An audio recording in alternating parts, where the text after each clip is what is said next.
can you explain the team travel tomorrow? Instead of flying out tonight, you're flying it in the afternoon. Can you talk about that decision? I think it's better for the players to get their rest tonight, sleep at home, and hop on a plane.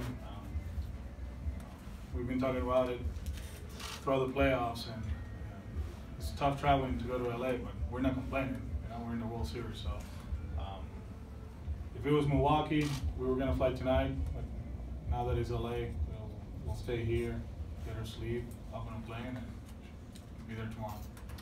Back left center now. Alex, saludos. ¿Qué representa para el primer puertorriqueño que dirige la Serie Mundial la figura de Yadier Molina en el marco de sus contribuciones sociales como deportista? No, el líder, no solamente dentro del terreno de juego, sino fuera del terreno de juego. Lo que hizo el año pasado fue algo increíble. Obviamente las circunstancias no fueron las perfectas para nosotros como isla, pero Yadi se puso las botas, se enrolló las mangas y se tiró a la calle y ayudó. Ver los videos de él subiendo Tuado y ayudando a ese pueblo fue algo que te llena de satisfacción, porque no es solamente un tremendo pelotero, pero es un tremendo ser humano.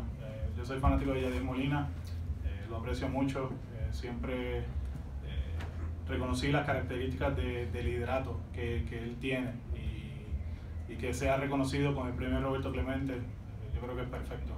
Y que lamentablemente, ¿sabes? No creo que va a estar aquí hoy, pero por las razones lo hace más perfecto todavía, porque está dirigiendo al equipo nacional de sub-23 en el torneo mundial, y como hizo Clemente dirigió a nuestro equipo nacional mientras jugaba, y que Yadi lo haga.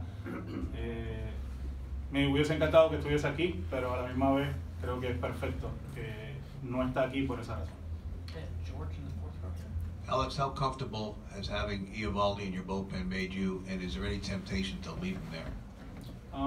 No, he'll start. He's going to start a game in the World Series. Which game? We don't know. It's either 3 or 4. Like we've been talking about the whole postseason. We're all in today. If there's a window that we feel is a good matchup for him, we'll use him, and then we'll make adjustments. Same thing with Rick. If we feel there's a matchup out there that is good for Rick, we'll use him, and we adjust for 3 and 4. But I mean, his stuff, I've been saying all along, probably the best in the playoff as far as like pitchers. He's throwing 101, 102, cutters at 95, and attacking the strike zone like no others.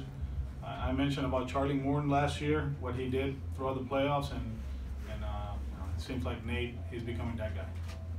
Ken in the fifth row here left. Alex, Benintendi was in here last night after the game, and a reporter told him he was the third Red Sox ever to get 4 hits in a World Series game. His response was, "I don't care." I'm just wondering, is he that stoic in private, and what do you think his ceiling is as a player? He actually, when I walked out, he was walking in. I'm like, "Great game." He's like, "It's past my bedtime." Yeah. He doesn't show he doesn't show much, but he cares. He does. At 7:05 or at 8:09, he's ready to go to battle, and it's fun to watch. He prepares. He has his routine. He's very quiet. Guys joke with him that supposedly he doesn't like baseball, but no, he loves baseball. He likes to compete, and he's a great player. I always said that those guys that get drafted in the first round, they're special. You don't get drafted in the first round because you feel that he might make it. You draft those guys because you do feel they're gonna impact the game like no others. And he's been great the whole season, very consistent. He accepted the challenge from the get-go. We all talk about Mookie being the leadoff hitter, but I said it's Mookie and Benny, and he's been great. And his approach yesterday though was great. I know he got lucky twice. Like he didn't even know where the ball was when he hit it, but hey man, so be it. But I'm very happy with the way he's playing. Third row on your left. Alex, do you have a feel for how your success is being received or celebrated in Puerto Rico right now? Yeah, my phone every night lets me know. Yeah, it's been incredible. It's been incredible. I try to stay away from social media and all the stuff that I usually do, but just for the right reasons. I gotta get sleep, but I know they're watching games. Somebody today say something that I was like, nah, no way. Like we love boxing back home, and when Miguel, he's from my hometown, and when his fights Saturday night in Caguas, when Miguel was fighting, a Saturday night in Puerto Rico, when Miguel was fighting, it stops. And same with Trinidad and Benitez and Gomez, all those guys. We love boxing. And somebody said that the other day, that feeling was in my hometown. I was like, that it meant a lot. You're kind of like, nah, no way. And they're enjoying this. They're enjoying that Kika's in the World Series, that Christian's in the World Series, and obviously I'm managing. And like I've been saying, if this brings joy to my island, so be it. It's been cool. Mark, right here. Alex, how do you attribute the intensity to play like that for 162 games? I mean, teams have flat spots once they feel like they've proven how good they are. You guys won 2/3 of your games. I mean, did it seem like it flowed, or was it something you had to sort of, keep the whip out for 162 games with these guys? Now, since spring training, we've been good. Remember, I said jokingly, being sarcastic, that we had the best record in spring training, and people almost crushed me for that. And it's a good team. They're very talented. And we do feel that on a nightly basis, the guy on the mound, he's going to give us a chance to win. And then offensively, we feel that we can match up with anybody. And that's been the key. Pitching has carried us. Offensively, we like I said, we feel we're going to score runs. But when you have that guy on the mound on a nightly basis, it's a good feeling. It's a good feeling, to keep this winning streak going or stop losing streaks. And they've been amazing, very consistent, and I think that's the key. It's a special season. 108 wins. Oof, that's a lot. I can't even imagine Seattle. What they did. 116. That's amazing. But they're consistent. They're very humble. They don't get caught up on the whole stuff. They love to play baseball, and they're showing it. Yeah, you're right, Tyler. Alex, for the team to be so consistent and yet still to be kind of peaking right now, maybe even finding another level, how much do you think that is attributed to the plan you had in spring training and throughout the season to keep the pitchers fresh first and not overwork them in the spring, and then give players enough time off here and there so they would be, in their prime here in October? That's something we talked in the interview process, and I learned that last year with AJ. He did an outstanding job keeping Jose fresh, Carlos, George. These guys are freak athletes. They're unreal, And last year we had a conversation, and usually when you have Jose going, Altuve, and those hot streaks, 15-game hitting streak, getting 2 hits a day. Most managers will just keep him rolling, And it was the other way around with AJ. It was like, hey, he's getting on base at a high rate. He's running the bases. He's giving everything he has. An off day when he's hot is not bad. Let's not wait for him to go 0-4 and get into a slump, although that doesn't happen very often. But it made sense to me, and that was something that I learned from him. We talked about it in the interview process, and I had a chance right away in Tampa in the first 4 games. I gave Rafi an off day, Benny an off day, and then the big day was game 6 of the season. We went to Miami and had to play Mookie, and I still remember Xander. He looked at the lineup and he's like, "Oh, this is real." I'm like, "Yeah, you guys are gonna rest." And then the other big day was after the no-hitter in Oakland. We didn't play a few guys, and people were like, "Well, what are you doing?" Like, it's a scheduled off day, and they bought into it. And I think it feels that way.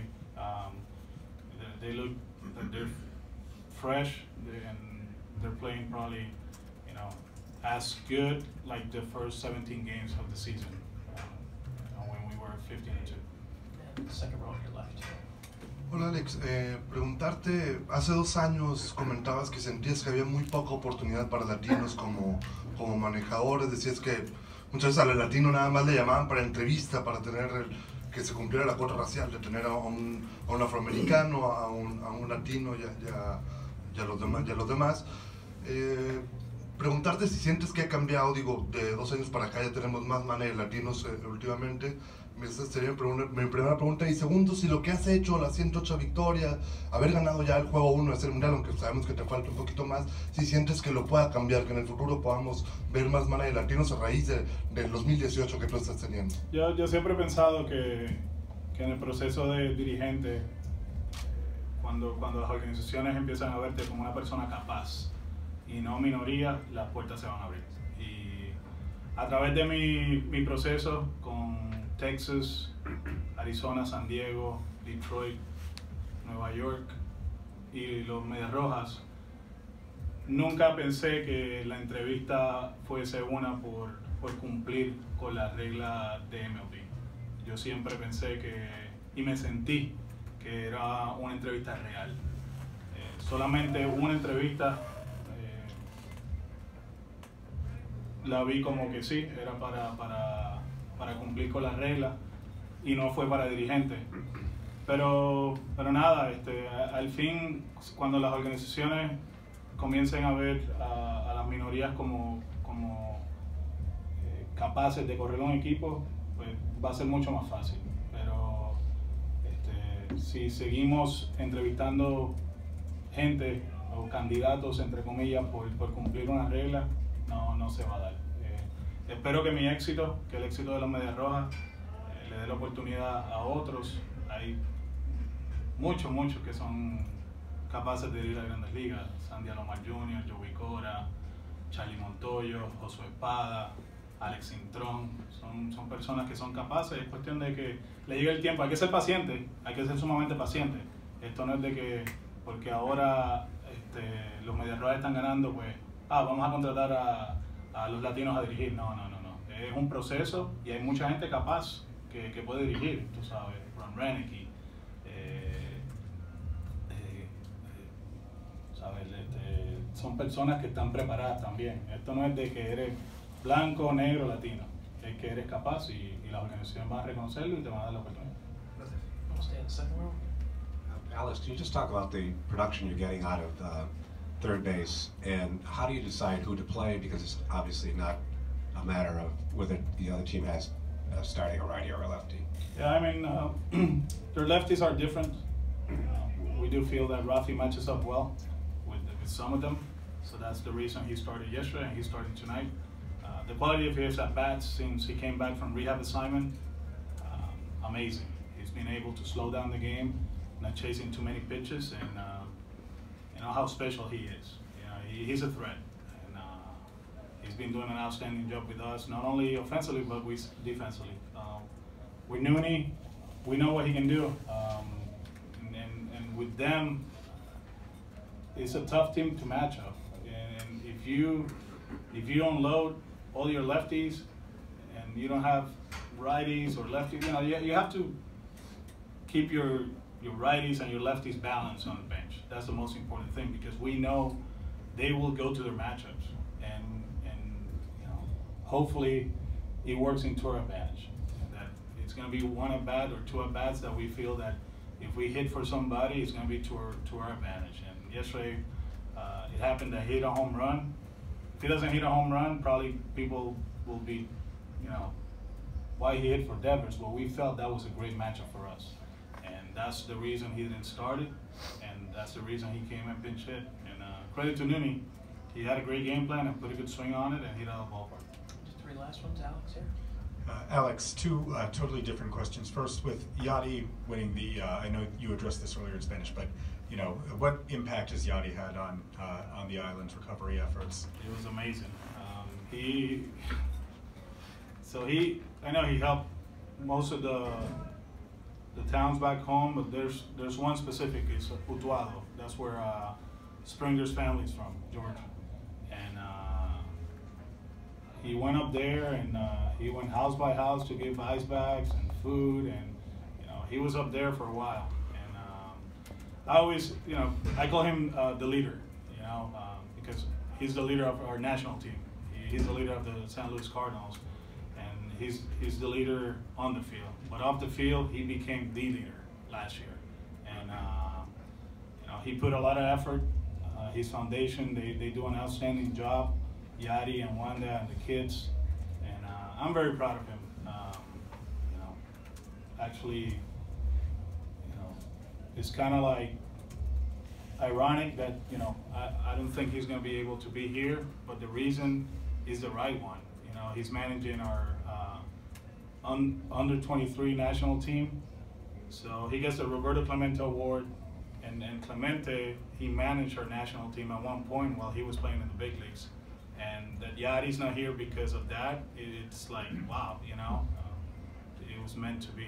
And very proud of him, very proud of what he's done throughout his career, but I think last year was the highlight of his career.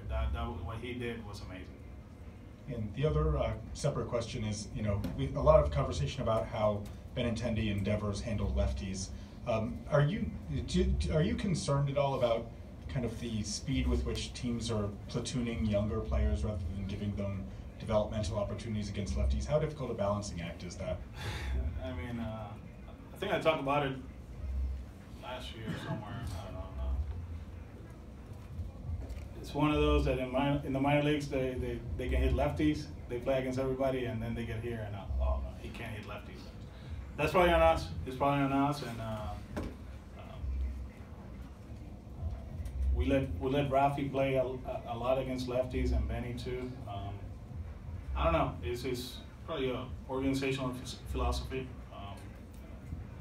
People, they pay for guys that hit lefties. Steve Pierce, for example. So it's just decisions that teams make, and they want to exploit matchups and platoon advantages. And in our case, we feel that both of them, actually all of them, they can hit lefties. I know the numbers during the season, they didn't show it, but we trust them. We trust their approach, and that's the reason they're playing. I'll finish up with Dave over here. Alex, with managers having more information now at their fingertips than ever, there's kind of a perception that what managers do is just managed by the numbers all the time. How much of what you do in game is kind of feelings you have for how players are going, hunches, that type of stuff? I mean, how much inside of a 9-inning game is there still room for in that? I don't know if it's like gut feeling or whatever they call it, but we prepare before the game, and we talk about matchups and possible scenarios. We know the opposition and how they manage and how we can maneuver our team so we can have the best matchups. And we felt that yesterday, for example, there's 3 or 4 matchups that we do feel Eduardo can be very successful. And you saw it yesterday. It just happened to be that we were patient enough, and they felt probably that Devers, I don't know, whatever they decided, and we felt that okay, this is spot. But it's all about prepare. You prepare, and then when you make those decisions, you feel convicted about it. I think that's the way I put it. That's the way we do it. Alex, thanks a lot. Thank you. Have a good one.